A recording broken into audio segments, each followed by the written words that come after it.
룻기 1장 1절로 6절 우리 같이 합독하겠습니다. 같이 합독합니다. 사사들이 치리하던 때에 그 땅에 흉년이 드니라. 유다 베들레헴의 한 사람이 그의 아내와 두 아들을 데리고 모압 지방에 가서 거류하였는데 그 사람의 이름은 엘리멜렉이요 그의 아내의 이름은 나오미요 그의 두 아들의 이름은 말론과 기럐이니 유다 베들레헴 에브라 사람들이더라. 그들이 모압 지방에 들어가서 거기 살더니 나오미의 남편 엘리멜렉이 죽고 나오미와 그의 두 아들이 남았으며 그들은 모압 여자 중에서 그들의 아내를 맞이하였는데 하나의 이름은 오르바요 하나의 이름은 루시더라. 그들이 거기에 거주한 지 10년쯤에 말론과 기럐 두 사람이 다 죽고 그 여인은 두 아들과 남편의 뒤에 남았더라. 그 여인이 모압 지방에서 여호와께서 자기 백성을 돌보시사 그들에게 양식을 주셨다함을 듣고 이에 두 며느리와 함께 일어나 모압 지방에서 돌아오려 하여. 아멘. 제가 예전에 대전에 이제 갈 일이 좀 있었습니다. 대전 갈 일이 좀 있어가지고 대전 갔다 온다 그랬더니 이제 제가 청년 목장을 하고 있을 때였는데 결혼 전이었고 그때 청년 한 명이 저한테 튀김소보루요 그렇게 얘기를 하는 거예요. 그래서 이게 뭐지? 라고 이제 제가 그런 게 좀 약해가지고 튀김소보루가 뭐야? 그랬더니 아니 목자님은 5년간 대전 살았으면서 튀김소보루를 모르세요? 그러더라고요. 그래서 난 몰라 그랬더니 이제 그 성심당이라고 아주 유명한 빵집이 있대요. 대전에 아주 유명한 게 성심당이래요. 내가 민주당, 새누리당은 아는데 성심당은 몰랐다. 그렇게 얘기를 했는데 그 진짜 5년간 제가 몰랐어요. 대전에 살면서도. 근데 거기가 아주 유명한 빵집인데 그 중에서 제일 유명한 게 튀김소보루라고 하는 빵이라고 얘기를 하더라고요. 그거를 꼭 사다 달라고 하는 거예요. 이제 청년이 원하니까 사줘야죠. 갔죠. 성심당을 찾아서 갔어요. 갔는데 워낙 인기 있는 빵인지 빵이 없는 거예요. 그리고 생각보다 빵집인데 생각보다 빵이 별로 없어요. 케이크나 이런 거 좀 있는데 생각보다 너무 없더라고요. 그래가지고 그냥 다른 빵들 중에 좀 그 없는 빵들 중에 그나마 좀 독특한 빵이라고 생각되는 것들을 몇 개를 사가지고 왔어요. 그래서 그래도 이제 나름대로 빵을 사갔잖아요. 근데 그 청년이 너무 실망하는 거예요. 그러면서 빵을 사다 줬는데도 실망을 하니까 좀 제가 마음이 그랬는데 나중에 한 사실이었는데 성심당이 두 군데 있었어요. 그러니까 본점이 하나 있고 신관이 하나 있는데 본점은 전체적인 빵이나 그 튀김소보루를 파는 이제 그 본점이 하나 있고요. 케이크나 쿠키 같은 거를 파는 이제 그 별관이 하나 있는데 바로 이제 그게 앞에 있었어요. 그러니까 저는 별관을 간 거죠. 나중에 봤더니 본관 가니까 튀김소보루가 아예 그냥 박스채로 막 이렇게 쌓여 있더라고요. 남아 돌더라고요. 나중에 알긴 했는데 어쨌든 제가 그때 당시에 갔을 때는 빵집에 빵이 없는 그런 느낌이었거든요. 오늘 우리가 읽은 룻기도 그런 아이러니함을 보여주고 있습니다. 제가 한 3년 전에 설교했던 본문이니까 큰 설명은 하지 않겠습니다. 아마 여러분이 다 아실 것이다 라고 믿고 싶습니다. 베들레헴이라고 하는 이름 자체가 빵집이라는 뜻을 가지고 있거든요. 근데 그 1절 우리가 같이 한번 읽어보겠습니다. 1절 시작. 사사들이 치리하던 때에 그 땅에 흉년이 드니라. 유다 베들레헴의 한 사람이 그의 아내와 두 아들을 데리고 모압 지방에 가서 거류하였는데 빵집에 흉년이 든 거예요. 빵을 생산하지 못하는 상태임을 보여주고 있죠. 아까 제가 간 것처럼 성심당에 갔는데 튀김소보루가 없는 상태. 룻기 1장은 이 아이러니함을 보여주고 있어요. 이스라엘의 특성상 베들레헴에 흉년이 들었다는 것은 전국적으로 모두 흉년일 가능성이 많습니다. 왜냐하면 비가 와서 그 비가 내리면서 자연스럽게 농사가 잘 되는 곳이 이스라엘 지역인데 흉년이 왔다는 얘기는 비가 안 왔다는 의미를 갖고 있거든요. 그러면은 이스라엘 땅이 엄청 넓은 데가 아니기 때문에 전체적으로 이제 아마 흉년이 들었을 가능성이 많아요. 그러니까 뭐 예루살렘은 풍년인데 뭐 베들레헴은 흉년 이런 게 아니라 전체적으로 흉년이었을 거예요. 오늘날처럼 보관하는 능력이 뛰어나지 않았던 과거를 생각해 본다면 한 해 한 해 수확물에 의지하면서 1년을 살아가던 사람들이 많았던 때라는 점을 생각해 보면 흉년은 그냥 그야말로 재앙입니다. 오늘날에도요, 제가 강릉 시내를 좀 돌아다녀 보면 공실들이 많이 생기고 있어요. 신장기업 했던 집들이 어느 순간엔가 사라지기도 해요. 우리는 이런 상황을 뭐라고 부르죠? 불경기라고 불러요. 그러니까 강릉은 게다가 인구도 점점 줄어들고 있어요. 이런 이중고 속에서 어떻게 살아야 될까를 고민하는 사람들이 많을 겁니다. 본문의 한 사람도 아마 그런 고민을 했을 거예요. 흉년은 이미 찾아왔습니다. 1년을 먹고 살아야 되는데 흉년으로 인해서 어려움이 찾아올 것이 빤히 보여요. 그렇다고 손가락만 빨고 있을 수는 없습니다. 그래서 1절에서는 한 사람의 선택을 보여주고 있죠. 한 사람이 그의 아내와 두 아들을 데리고 모압 지방에 가서 거류하였는데 누구인지를 밝히지 않고 한 사람이라고 이야기하는 건 이런 선택을 한 사람들이 은근히 많았음을 보여주고 있어요. 거류라고 하는 표현에서 흉년을 피해 잠시 가는 것일 뿐 완전한 이주는 아니었음을 보여줍니다. 베들레헴에서 모압은 거리가 아주 멀지 않았거든요. 꽤 가까운 이방 나라였어요. 그러니까 빵집에 빵이 떨어졌으니 다른 빵이 있는 빵집으로 옮기는 것, 이거는 현실적인 선택이죠. 이 선택 자체를 비난할 수는 없어요. 이 한 사람의 선택은 오늘날 우리와도 다 닮아 있습니다. 아까 말한 것처럼 우리가 살고 있는 강릉은 인구가 점점 줄어들고 있죠. 젊은 사람들이 일할 수 있는 공간도 없고 공실은 점점 많아지고 노령화되어가는 상황 속에서 새로운 시도를 하는 것은 쉽지 않습니다. 텃세도 은근히 심하다고 해요. 외지에서 왔다고 하면 경계하는 눈빛들이 있습니다. 사실 지방을 가면 어디를 가나 텃세는 존재하죠. 그러니까 젊은 사람들은 마땅한 일자리는 없어요. 하지만 먹고는 살아야 돼요. 강릉은 분명한 도시지만 어떤 면에서는 흉년을 맞이한 베들레헴과 같습니다. 그래서 젊은이들이 어떻게 할까요? 일할 곳을 찾아 떠나가요. 어떤 사람은 다시 고향으로 돌아오겠다는 마음을 가지고 떠날 수도 있어요. 잠시 거류한다는 마음으로 경기도나 서울, 원주 이런 곳으로 갈 수도 있습니다. 그 선택을 우리가 비난할 수 있을까요? 강릉에서 일하시는 하나님을 믿지 못한다고 나무랄 수 있을까요? 그렇지 않아요. 아마 우리는 그들의 삶을 응원해 줄 거예요. 자영업, 지역적으로 제가 설명을 했지만 때때로 우리의 삶에 그런 순간들이 있지 않나요? 먹고 살기 위해서 여러분들 나름대로 노력하고 있는 선택들이 있을 겁니다. 지금보다 더 좋은 환경 속에서 살아가고자 여러분들이 하고 있는 도전들이 있을 거예요. 저는 결혼을 늦게 했습니다. 아이를 낳았어요. 아이에게 들어가는 돈은 점점 많아집니다. 아이가 대학을 갈 나이를 생각해 보니까 그때 저는 환갑이 돼요. 그때까지 내가 과연 왕성하게 일하고 있을까? 오늘날 같은 시대에 그 보장을 할 수 있는 사람은 없습니다. 모든 것이 불확실한 시대예요. 평생 직장 사라진 지 오래됐죠. AI의 발달은 점점 인간들의 할 일을 빼앗아가는 것 같습니다. 제가 얼마 전에 영어로 된 원서 하나를 구했어요. 그거 이제 PDF 파일로 이제 누가 영어 원서책을 이렇게 줬어요. 옛날 같으면 그런 영어 원서책을 제가 받으면 나보고 어쩌라고 해요. 저 영어를 못하니까. 그런데 지금 AI한테 번역해달라고 하잖아요. 5분도 안 돼서 책 한 권이 다 번역이 돼요. 근데 옛날에는 번역이 좀 이상했어요. 그런데 지금 AI가 너무 발달을 하니까 웬만한 번역가가 하는 것보다 번역이 더 잘 돼요. 간혹 가다가 이 책을 내가 중학생이라고 생각하고 번역해줘 그러면은 훨씬 쉬운 말로 다 바꿔줘요. 그것도 귀찮잖아요? 요약해줘 그러면은 너무 완벽하게 요약해줘요. 제가 볼 때는 앞으로 번역이나 통역가들은 직업을 잃을 수도 있겠다 싶어요. 그러니까 직업은 점점 사라져가고 있는 시대가 돼가고 있는 것 같아요.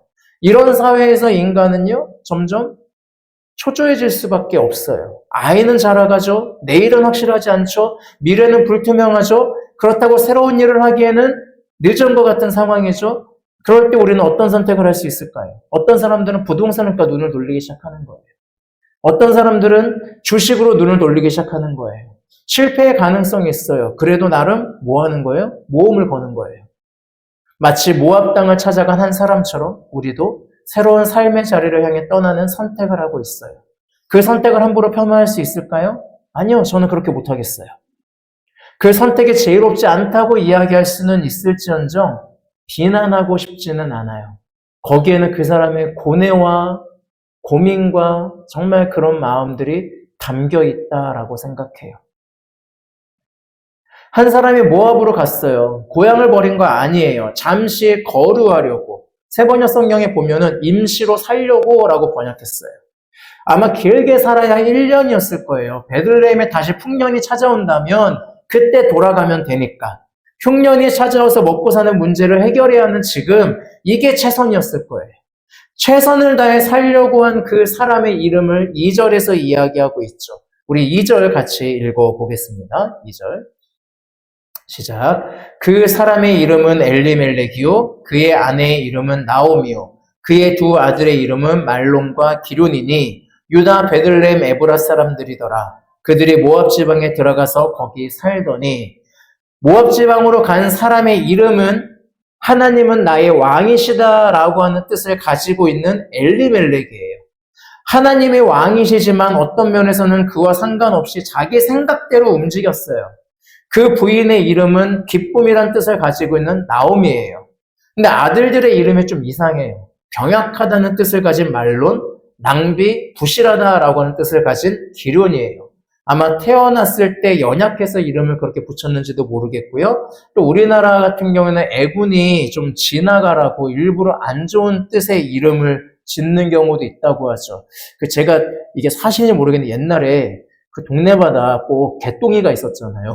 아들 이름 중에 그 개똥이라고 짓는 이유 중 하나가 귀신이 정말 개똥 취급해가지고 그냥 지나가라고. 그래서 그런 아마 건강을 기원하는 이름으로 아들 이름을 개똥이라고 짓는 경우도 실제로 있었다라고 제가 들었거든요. 이게 이제 제가 팩트 체크는 안 해봐서 모르겠지만 어쨌든 이름 가운데 좀 요상한 이름들이 귀신이 그냥 지나가길 바라는 마음으로 한 것처럼 마치 그냥 그런 마음으로 병약한, 부실한 아들 이름을 그런 뜻으로 지었는지도 모르겠습니다. 어쨌든 엘리멜렉은 비록 지금 먹고 살기 위해서 모압 땅으로 가지만 거기에서도 나의 왕은 하나님이시다라는 마음으로 갔는지도 모릅니다. 많은 학자들이 이 행위를 비신앙적인 행동으로 해석을 해요. 그런데 저는 쉽게 동의는 되지 않아요. 정말 어려움 속에 빠져있는 그 사람들이 한 최선의 선택을 저는 그렇게 쉽게 신앙이라고 하는 이름으로 비판하고 비난하고 평가하고 싶진 않아요. 그리고 룻기에는 이 엘리멜렉의 선택을 부정적으로 묘사하는 단어가 없어요. 그러니까 다만 그 최선의 선택이 언제나 좋은 결과를 가져오지는 않는다는 것이 문제인 거죠. 3절 같이 읽어볼게요. 3절 시작. 나오미의 남편 엘리멜렉이 죽고 나오미와 그의 두 아들이 남았으며 나름 최선의 선택을 한 엘리멜렉이 모압 땅에서 죽음을 맞이해요. 순식간에 어린 두 아들과 남게 된 나오미는 다시 베들레헴으로 돌아가기가 그랬을 겁니다. 아직 어린 두 아들을 데리고 베들레헴으로 돌아가는 길은 위험할 수 있어요. 과부가 되어 돌아가는 나오미를 향한 시선도 좋지 않을 수 있어요. 무엇 때문인지 알 수 없어요. 다만 나오미는 정착을 선택을 합니다. 남편이 죽은 곳에서 두 아들과 정착해서 살기로 해요. 이왕 정착하는 거 좀 잘 살았으면 좋겠는데 또 비극이 찾아와요. 우리 4절과 5절 같이 읽어볼게요. 시작. 그들은 모압 여자 중에서 그들의 아내를 맞이하였는데 하나의 이름은 오르바요 하나의 이름은 루시더라. 그들이 거기에 거주한 지 10년쯤에 말론과 기럨 두 사람이 다 죽고 그 여인은 두 아들과 남편의 뒤에 남았더라. 정착해서 모압 땅에서 자신의 이름처럼 새로운 기쁨으로 살아가려고 했던 나오미에게 시련이 찾아와요. 결혼하고 얼마의 시간이 지났는지 모르지만 두 아들이 죽어요. 모압 땅에서 약 10년의 세월을 보냈는데 아들을 장가 보내기도 했는데 두 아들이 모두 죽어요. 한 명이 죽는 것도 가슴이 아픈데 두 사람이 모두 죽어요. 게다가 두 아들이 모두 후손을 남기지 못했어요. 순식간에 나오미 집안은 그냥 과부촌이 돼버렸어요. 나오미와 두 며느리는 후사가 없는 상황. 고대에서 이렇게 되어버린 여성들이 살 수 있는 방법은 거의 없었어요. 베들레헴의 흉년이 찾아왔듯이 나오미의 마음에도 흉년이 찾아옵니다. 기쁨이란 이름을 가지고 있지만 그녀의 마음에 기쁨은 이제 없습니다. 베들레헴의 흉년처럼 그녀의 마음도 흉년이 가득해요. 그녀에게 남은 것은 오직 상실감밖에 없습니다. 괴로움밖에 없어요. 얼마나 상심이 크고 괴로움이 컸는지 19절에 보면 사람들이 나오미의 모습을 보고 야 이게 정말 나오미야? 얼마나 늙었거나 얼마나 고생으로 얼굴이 망가졌으면 네가 정말 나오미야? 라고 표현을 해요. 그리고 나오미는 그런 사람들에게 더 이상 나를 나오미라고 부르지 말라고 얘기해요. 왜? 너 기쁨이야? 아유, 나에겐 기쁨은 없어. 이제 더 이상 나를 기쁨으로 부르지 말아줘. 나를 쓴맛이라고 하는 뜻의 마라로 불러줘요 라고 이야기를 합니다. 어쩌면 여러분 오늘날 우리의 삶이 나오미와 같지 않을까요? 최선을 다하지만 우리에게 남는 것은 허무함일 때가 많습니다. 나름 열심히 일했지만 여전히 통장 잔액은 부족합니다. 열심히 노력했지만 여전히 나는 빛의 자녀로 사는 게 아니라 빚의 자녀로 허덕이고 있습니다. 미래를 생각하면 여전히 불투명합니다. 11월 셋째 주가 추수감사주일이에요. 오늘날 농경사회가 아니다 보니 수확이 눈에 보이지 않는 우리의 삶 속에서 1년을 돌아보면 얻은 것보다 잃은 것이 더 많은 것 같아요. 누군가는 잘 됐다고 하는데 여전히 나는 시궁창 속에 살고 있는 것 같아서 상실감이 가득합니다. 올해 강릉에서 나름 농사를 지으신 분들은 유래를 찾기 어려울 정도의 가뭄과 10월에는 해를 찾기 어려울 정도로 비가 계속 와서 농사를 망치신 분들이 많을 겁니다. 그런 분들에게 수확의 풍성함을 이야기하는 추수감사절이 정말 감사할까요? 남은 건 상실감과 허무함뿐. 감사할 수 없는 상태. 그래서 추수감사주일도 그냥 절기일 뿐 나와 상관없는 날. 기쁨은 무슨? 내 삶에는 쓴맛만 가득한데. 앞으로도 내 인생엔 쓴맛만 가득할 것 같은데. 라는 마음이 들 수 있죠. 저도 예외는 아니어서 올 한 해를 돌아보면 과연 내가 무엇을 이루었을까? 내가 어떤 발전을 했을까 하면 상실감과 허무감이 더 많이 느껴지는 게 현실입니다. 어쩌면 우리 모두 그런 현실 속에서 있지 않을까라는 생각을 해봅니다. 상실감 속에서 살아가고 있던 나오미에게 고향 소식이 하나 들려옵니다. 우리 6절을 같이 읽겠습니다. 6절 같이 읽어볼게요. 시작. 그 여인이 모압 지방에서 여호와께서 자기의 백성을 돌보시사 그들에게 양식을 주셨다 함을 듣고 이에 두 며느리와 함께 일어나 모압 지방에서 돌아오려 하여 베들레헴의 풍년의 소식이 들려옵니다. 흉년이 있었던 베들레헴에서 떠나왔어요. 빵집에 빵이 떨어져서 떠나왔는데 다시 빵이 나오기 시작한다는 이야기가 들려옵니다.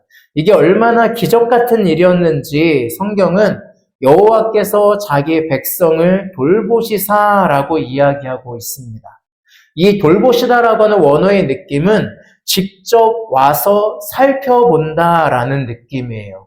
그러니까 오늘로 따지면 강릉이 어렵다라고 했는데 대통령이 강릉이 어렵대요라고 듣고 알고 있는 게 아니라 직접 와가지고 상황을 보고 야 여기 이렇게 어려운데 뭐 하는 거야? 여기 빨리 재정 투입해. 이런 식으로 하는 걸 의미를 해요. 그런 돌보심.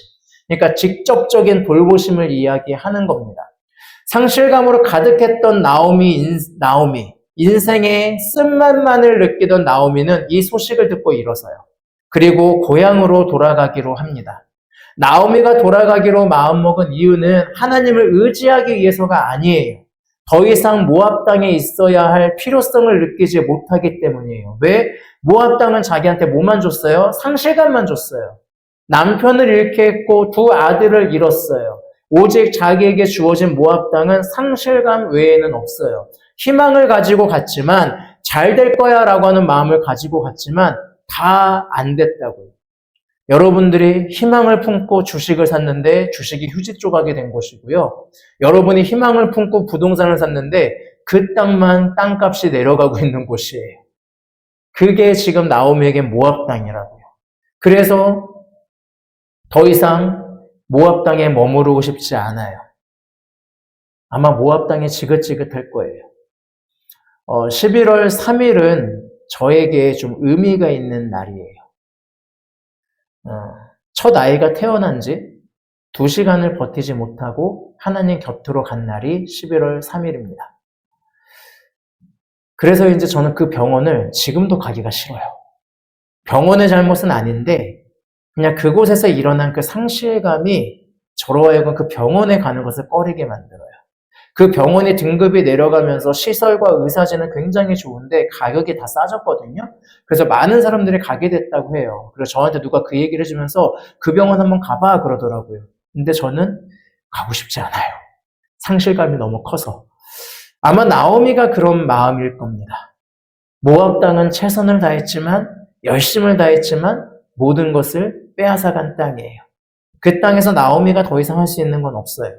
그러나 중에 고향에서 들려오는 소식은 그녀에게 그래, 차라리 돌아가도 죽자라는 마음으로 가게 했을 겁니다. 어떤 희망도 가지지 않았어요. 아까 말했듯이 나오미는 자신의 이름을 마라로 바꾸라고 이야기했어요. 그러니까 그리고 그녀는 고향 땅에서 마치 우울증에 걸린 사람 마냥, 대인기피증에 걸린 사람 마냥 집에서 처박혀서 나오지 않아요. 심지어 그녀는 이 모든 것을 하나님 탓으로 여깁니다. 자신에게 기쁨을 앗아가고 쓴맛을 느끼게 하신 분은 하나님이다라고 그녀는 이야기해요. 1장 21절에서 이렇게 이야기합니다. 내가 풍족하게 나갔더니 여호와께서 내게 비어 돌아오게 하셨느니라. 여호와께서 나를 징벌하셨고 전능자가 나를 괴롭게 하셨거늘 너희가 어찌 나를 나옴이라 부르느냐 하니라. 그녀의 마음에는 상실, 원망 이런 것만 가득했어요. 수확의 기쁨이 있는 추수의 계절에 그녀에게 감사는 없어요. 그런데 6절에서 이야기한 여호와께서 자기 백성을 돌보시사라고 하는 이 말은 놀랍게도 나오미에게도 해당이 됩니다. 하나님은 나오미 원망을 들으셨어요. 나무라지 않으세요. 지난주에 아내가 운전하면서 전화 통화를 하다가 속도 위반을 한 것 같다고 저에게 전화를 했어요.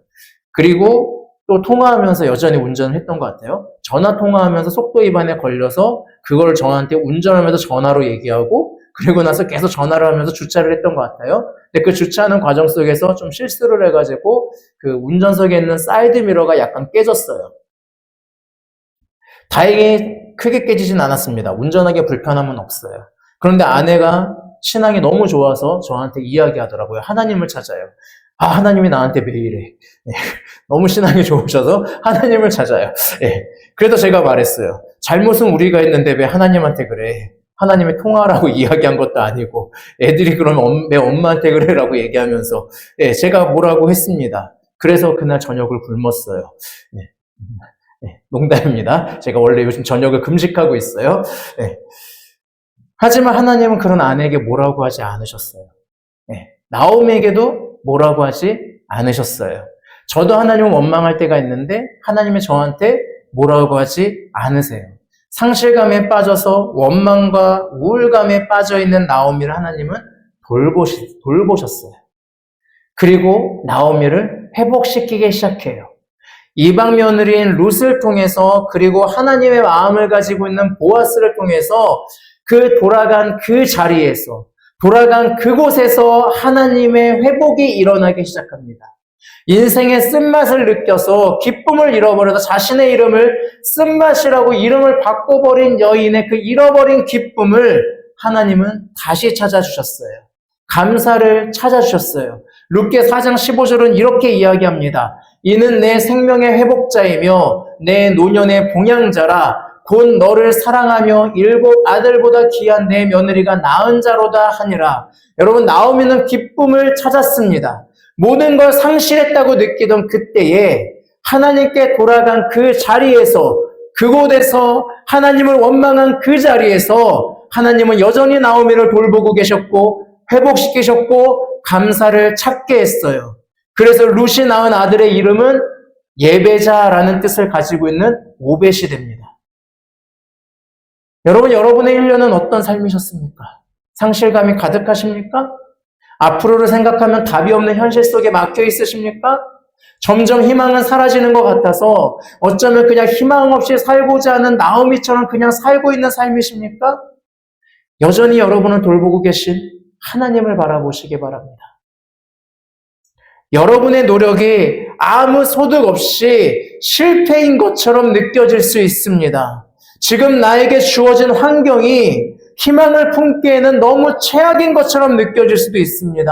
어쩌면 그래서 하나님을 원망하고 싶고 하나님 나한테 왜 이래? 내가 뭘 그렇게 잘못했어요? 라는 마음이 들 수도 있습니다. 아니면 내가 그동안 한 노력이 쓸모없는 거였나? 이런 마음이 들 수도 있어요. 그래서 감사를 잃어버릴 수 있습니다. 이런 상황에서 내가 어찌 감사할 수 있겠어요? 앞으로 가도 막막해하면서 상실감으로 가득 찬 이 마음이 가난한 상태일 수도 있습니다. 저는 여러분이 그런 이유가 세상을 의지해서예요 라고 얘기하고 싶지 않습니다. 저는 오히려 마음이 가난해지는 여러분들에게 예수님의 마음을 전해드리고 싶어요. 마태복음 5장 3절입니다. 심령이 가난한 자는 복이 있나니 천국이 그들의 것이며. 여러분의 마음이 가난한 그 자리에서 하나님의 돌보심이 있습니다. 여러분이 마음이 가난한 그 자리에서 예수님이 찾아오십니다. 그래서 천국이 여러분의 것이래요. 이 복을 설명한 책의 글귀가 생각이 납니다. 한마디로 삶의 성취와 세상에 몰입해 하나님을 쳐다볼 여유가 없습니다. 그러나 이 세상에서 우리가 설 곳을 잃어버리고 희망도 없이 목표도 기쁨도 없이 비참한 상태에 헤매고 있을 때 사람들은 하나님에게 관심을 가지게 됩니다. 그리고 하나님은 그 자리에서 그곳에서 여러분을 여전히 돌보고 계십니다. 그걸 기억하셨으면 좋겠습니다. 사랑하는 성도 여러분, 하나님은 여러분을 여전히 돌보고 계세요. 하나님은 여러분에게 감사를 회복시킬 겁니다. 메말라도 좋습니다. 상실감 속에, 허무함 속에 있어도 좋습니다. 다만 그 자리에서 하나님을 찾으시기 바랍니다. 하나님은 여러분을 돌보고 계세요. 하나님께 돌아가지 않는다면 우리는 그 돌보심을 알지 못해요. 부모님이 나를 보호하고 계셨구나, 나를 돌보고 계셨구나 라는 사실을 가장 깊이 깨달을 때가 언제인지 아세요? 부모님 곁을 떠났을 때. 부모님 곁을 떠나보니 엄마 아빠가 나를 너무나도 잘 돌보고 계셨네, 이 사실을 깨닫게 되죠. 하나님의 돌보심을 느끼 여러분들이 떠나실 필요는 없어요. 이미 우리는 떠나 있잖아요. 이제는 나를 돌보고 계신 하나님께 돌아가시기 바랍니다. 자신의 생명을 주기를 아끼지 않으신 예수 그리스도를 믿고 고백하며 나아가시기 바랍니다. 그분의 돌보심을 만나게 될 겁니다. 그분이 주시는 풍성함을 만나게 될 겁니다. 기쁨을 기대했지만 인생의 쓴맛 속에서 쓰러지는 나를 일으키시고 다시 기쁨을 찾아주시고 내 입술에서 감사가 나오게 하시는 그 하나님을 여러분이 만나시기를 바랍니다. 여러분, 밖에 아마 감사 노트가 남아있을 겁니다. 가져가셔서 하루하루 하나님의 돌보심 속에서 누리는 그 감사를 만나시기를 저는 원합니다. 저는 사이드미러가 망가진 것이 마음 아프긴 하지만 그래도 감사했습니다. 왜냐하면 갈아야 할 정도로 망가지지 않았어요. 그리고 다른 차를 망가뜨려서 합의를 하지 않아도 됐어요. 그리고 그날 아내에게 나름대로 부드럽게 좋게 말해서 서로 마음 상하지 않고 오히려 하나님께 감사할 수 있는 기회를 가질 수 있어서 너무 감사했어요. 그리고 여전히 우리 가정을 돌보시는 하나님의 손길을 느낄 수 있음에 감사했습니다. 여러분, 감사 노트 가져가세요. 그리고 적으세요. 하나님이 나를 돌보시는 그 역사의 기록이 될 겁니다. 그리고 점점 풍성해지고 있는 나, 슬픔을, 쓴맛을 기쁨으로 바꾸시며 원망을 예배로 바꾸시는 감사의 하나님을 만나게 될 것입니다. 오늘 추수감사주일을 맞이하셔서 그 감사의 하나님을 만나고 앞으로도 그 감사의 하나님과 함께 하겠다고 결단하며 나아가는 저와 여러분의 삶이 되기를 주님의 이름으로 권면하겠습니다. 기도하겠습니다. 살아계신 역사하신 아버지 하나님, 인생의 쓴맛 속에서 나름대로 최선을 다하지만 다 내 뜻대로 되지 않는 것 같은 현실 속에서 어떻게 감사할 수가 있어? 이거는 위선 아니야? 라는 마음이 드는 순간들이 있습니다. 하지만 여전히 자기의 백성을 돌보고 계신다는 하나님의 소식이 우리에게 들려옵니다. 우리가 그 하나님이 돌보시는 그 자리, 하나님께서 이끄시는 그곳에 있게 하여 주시옵소서. 그래서 하나님이 회복시키시고 하나님이 주시는 감사를 회복하며 나아갈 수 있도록 함께하여 주시옵소서. 그렇게 우리의 삶이 쓴맛에서 기쁨으로, 원망에서 예배로 언제나 감사하며 살아가는 인생이 될 수 있도록 함께하여 주시옵소서. 예수님의 이름으로 기도합니다. 아멘.